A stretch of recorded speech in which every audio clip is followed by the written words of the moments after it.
In the name of the Father, and of the Son, and of the Holy Spirit, one God, Amen. As you heard in the Synaxarium of today, the Church celebrates today the departure of Moses the prophet.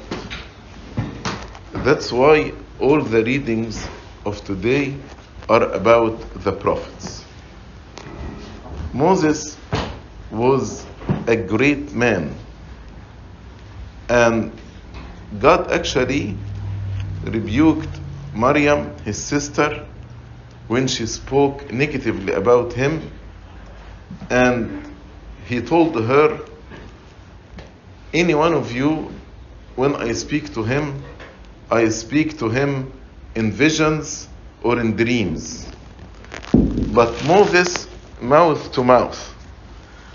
And the word and God spoke to Moses was repeated several times in the Old Testament, and no other prophets actually spoke with God like Moses.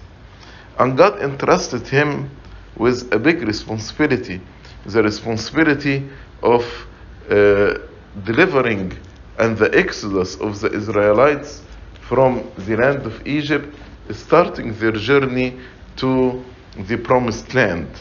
And this journey took 40 years. And Moses, with all patience, with all endurance, with all long suffering, he endured these people who that were described actually in the Bible as stiff-necked. But Moses, in his patience, even when God was disappointed at the people, he prayed and said to God, if you don't forgive these people, remove my name from the book of life. To that extent, Moses loved his people in spite of the hard time that they gave him. One time, actually, they want to replace him with another leader and to go back to Egypt, return back to Egypt. The life of Moses actually is full of many lessons. But today I'd like to reflect on some lessons in his life. Actually, from his birth, the Pharaoh of Egypt decided actually to kill all male infants. And definitely this was a great tribulation to the people. Can you imagine parents, when they have their male infant, they kill him in order actually to fulfill the commandment of the king. But his parents actually hid him for 3 months. And after that, when they could not hide him anymore, they put him in a basket and put him in the river of Nile. And God actually made a plan that Pharaoh's daughter to see him and to take him and to adopt him. And instead of being killed, he raised in the palace of Pharaoh. And this was a great opportunity for him to learn and to be disciplined by the wisdom of the Egyptians, as it's mentioned in the Bible. And the lesson here, how God actually turns troubles and afflictions and hardship to something good when we trust him. Last 2 years, many of us are concerned about the pandemic, and concerned about the end of the world, and concerned about the great tribulation and the mark of the beast. Many concern. And if we trust God and face all this tribulation with faith, with confidence, with trust, we know that God actually will turn everything to good to those who love him. As we read in Romans chapter 8, all things work out for good to those who love God. So just we need to put our trust in him, our confidence in him, and to live our life in peace. Who can imagine that Moses, instead of being killed, to be raised in the palace of Pharaoh. And not only that, but when Pharaoh's daughter was looking for a nanny to raise this child, God arranged to choose his mother without knowing that she is the mother of Moses. And God planned this, so while she was nursing him, she also will feed him with the knowledge of God and the fear of God.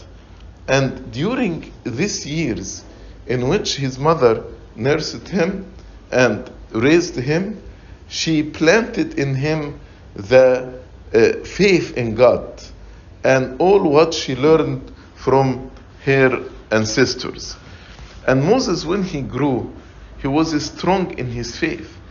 As St. Paul reflected on the life of Moses and said, Moses refused to have the passing pleasure of sin in Pharaoh's house, and he preferred more to be persecuted with the people of God, considering the reproach of Christ is greater riches than all the riches of Pharaoh. And this actually another lesson for us. Parents, when actually you raise your children in the fear of God from their infancy, like the mother of Moses. Yes, we are living now in a very ungodly world. Evil and ungodliness and corruption is surrounding us. But don't be afraid. Raise your children in the fear of God. Moses was in a foreign land, in Egypt. All of them were worshipping idols. So the corruption, the ungodliness was at its extreme during this time.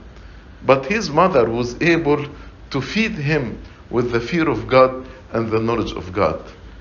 We need actually to raise our children in the fear of God. And we can have godly families even in this ungodly world. We saw the family of Noah, how Noah was able to raise his children. And in the whole world, there was one family, Noah and his 3 sons and their wives only feared God and lived in the fear of God. Is it possible to raise godly children in ungodly world? Yes. And we have many examples, but we need to do our part, and we ourselves to walk in the fear of God. Also, we can see after Moses grew up, he wanted actually, out of his love, he wanted to defend his brothers.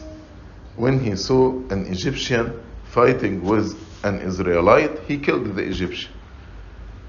But at this moment, actually, he was relying on his power.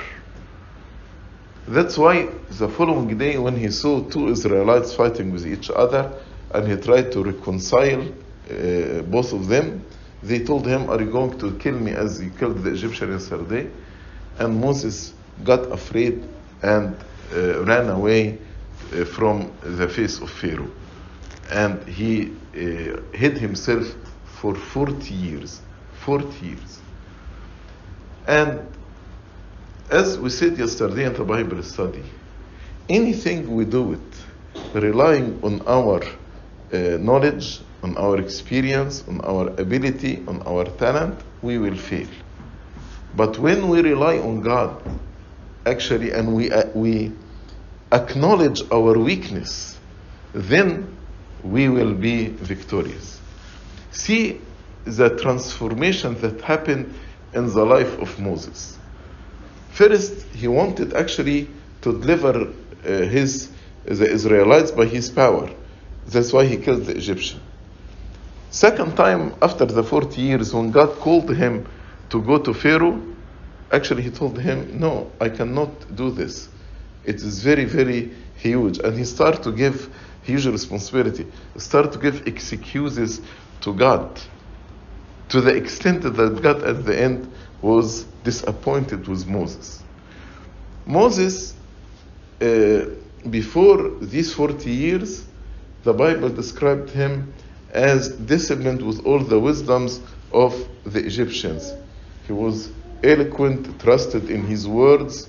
But after these 40 years, when God called him, he told him, I am heavy in my tongue and my speech.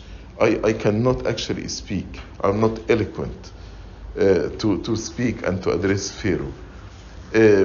So when Moses actually acknowledged his weakness and acknowledged that he can do nothing, then the grace of God started to work with him. And that is the key. You know, when Paul was sick and prayed to God to heal him, the answer of God, no, I want you to be weak. Why? In order not to trust in yourself. And you will see that my grace will be sufficient. Because here is a key word. My power is made perfect in weakness. My power is made perfect in weakness. Meaning what? When you acknowledge your weakness, when we say to God, I am weak, I don't know anything, I cannot do anything, then His power will work perfectly in me and will strengthen me. But when I trust my intelligence, my ability, my experience, my talents, this will be hindrance to the power of God to work perfectly in me. That is the key. And when Moses actually admitted his weakness, that's when the grace of God worked with him, and he was able actually to lead the people out of Egypt to their journey in the wilderness of Sinai. Also, you can see before the transformation of Moses during 40 years, he was like a violent person. He did not actually discuss what is the situation between the Egyptian and the Israelite. He did not try to reconcile both of them. What he did, he just killed the Egyptian. Very violent. But later on, after the 40 years, he learned how to be patient, how to be long-suffering, how to endure a lot, and he endured this difficult people for 40 years in the wilderness of Sinai.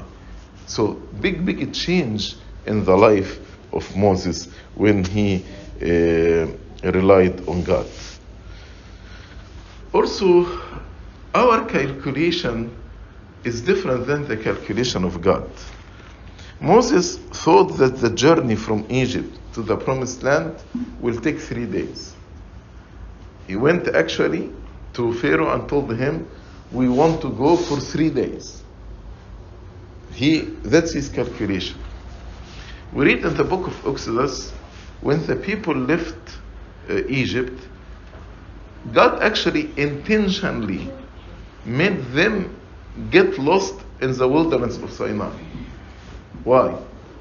And although it was very, very close, but God made them to get lost 40 years in the wilderness of Sinai. Because God said, if these people saw war, they will be frightened and they will go back to Egypt.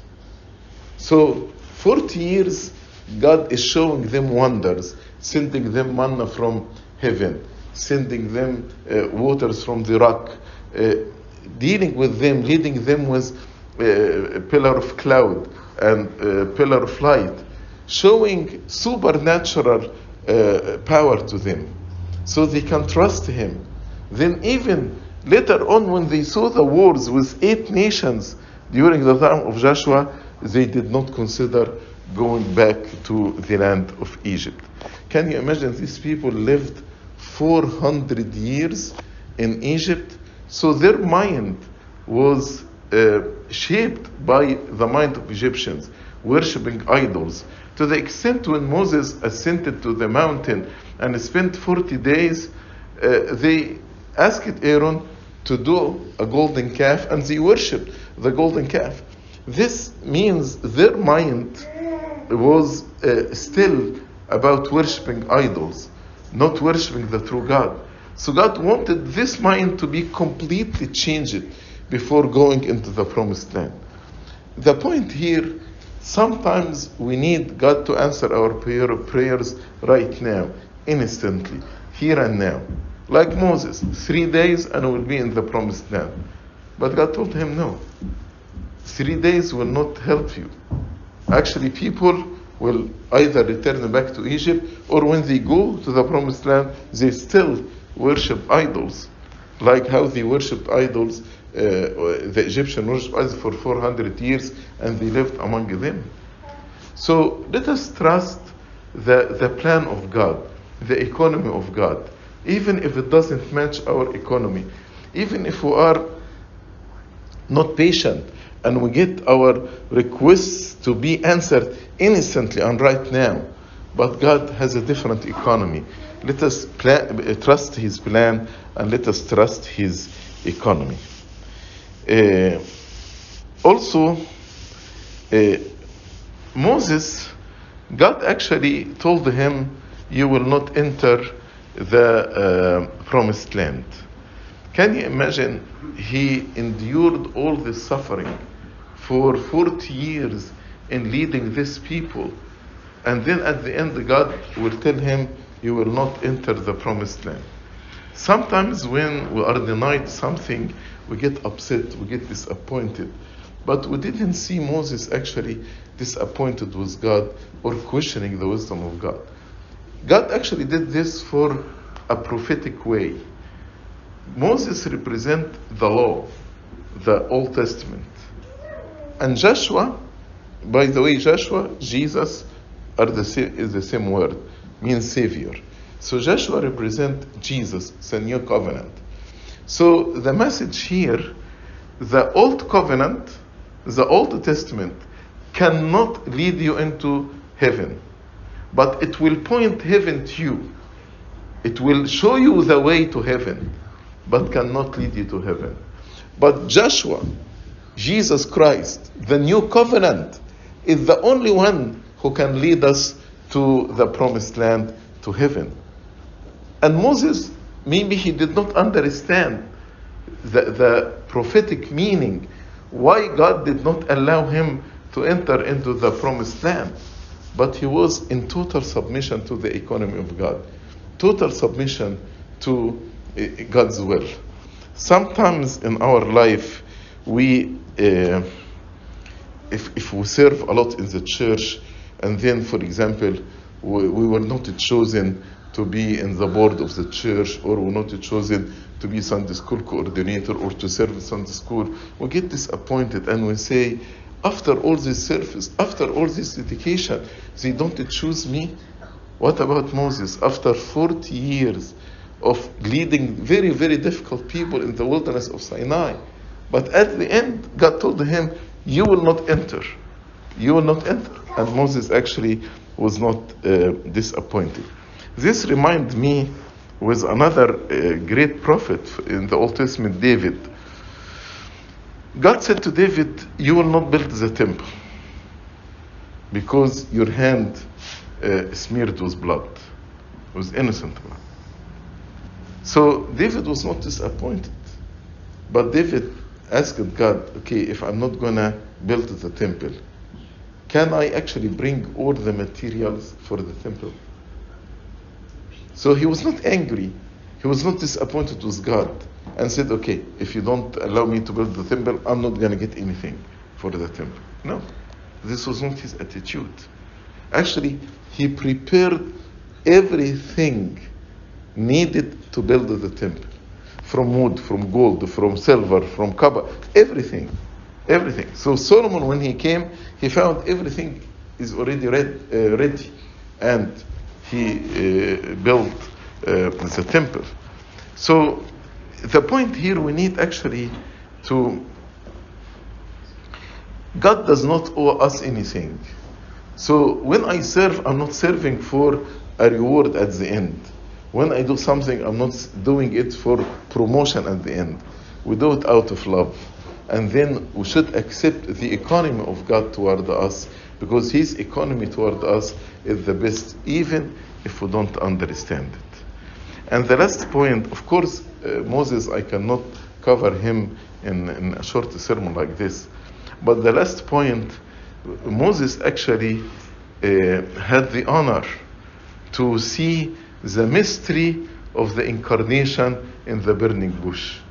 When actually God appeared to him in this amazing sight, when he saw the bush burning with fire, but without being consumed. And this was a revelation about the incarnation of the Son of God. So Moses, this great prophet, actually God revealed to him his plan and his economy as he delivered the people from the land of Egypt into the promised land. In the same way, God, the Son of God, will become man and will deliver us from the land of slavery, the kingdom of darkness, kingdom of Satan, into the promised land, into the kingdom of Christ, into the heaven of him. May the Lord actually help all of us to follow the footsteps of this great prophet, Moses the prophet. And actually in the midnight praises we call him the arch-prophet, the head of the prophets. And he is indeed the head of the prophets. And may through his prayers God help us to walk in his fear and to attend to our salvation. Glory be to God forever and ever. Amen.